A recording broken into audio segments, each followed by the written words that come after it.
Dans la première table ronde de ce matin où j'animais la discussion autour de la situation de la France, le fait marquant a été probablement l'intervention du député de la Sarthe qui a indiqué son grand étonnement face à l'importance stratégique des industries de santé,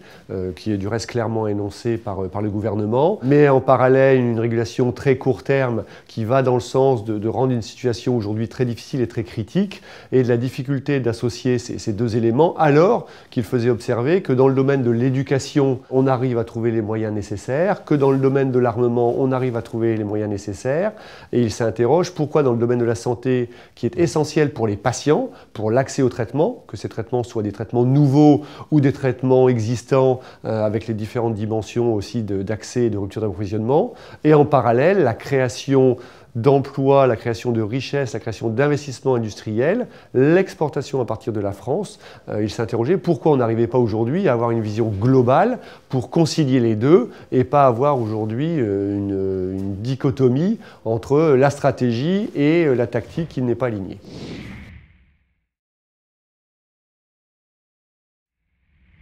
Nous avons fait réaliser une étude par le cabinet BIP qui illustre à la fois que la part de la France dans la production internationale a significativement diminué depuis une dizaine d'années. On observe également à travers cette étude que la balance du commerce extérieur pour l'industrie pharmaceutique reste positive, mais uniquement parce que les entreprises du G5 sont fortement impliquées en France. Donc on voit par rapport aux autres pays européens vraiment une perte de l'importance de l'industrie pharmaceutique installée en France, que ce soit des entreprises françaises ou des entreprises étrangères, et effectivement une régulation qui ne permet pas de trouver des bonnes conditions pour les entreprises.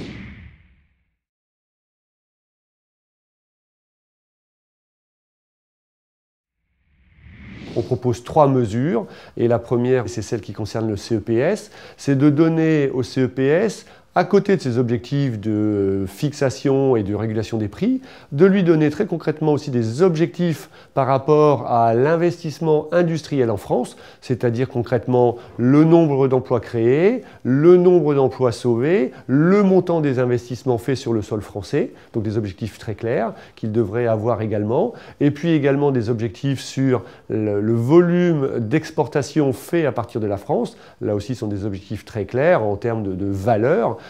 qu'on peut lui fixer, et ce qui permettra, de notre point de vue, d'avoir une vraie vision stratégique où on va mettre les différents objectifs, celui de la régulation, mais celui aussi du développement et du leadership industriel au même niveau, de façon à ce que les arbitrages soient faits avec tous les éléments en considération.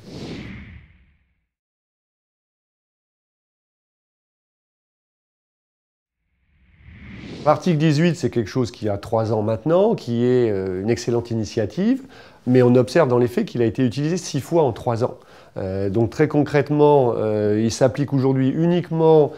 pour les produits nouveaux dans le cadre de leur fixation des prix, où on prend en compte l'investissement industriel. Nous, notre proposition est que cet article soit pleinement utilisé, c'est-à-dire pas uniquement pour les produits nouveaux, mais aussi pour les produits existants, et que ça soit utilisé pas uniquement pour la fixation des prix, mais aussi pour la régulation des prix au moment où cette régulation s'exerce. Donc un cadre plus large, et de façon très concrète, je pense qu'il faut l'être. Il faut que l'article 18 soit appliqué 20 fois par an et pas 6 fois en 3 ans. Donc là aussi, on recommande qu'il soit appliqué largement, mais de mettre une métrique très claire de combien de fois il doit être observé. Après, si c'est 19 ou 21, ça ne change rien, mais ça doit être beaucoup plus que ce que ça n'est fait aujourd'hui sur un champ plus large.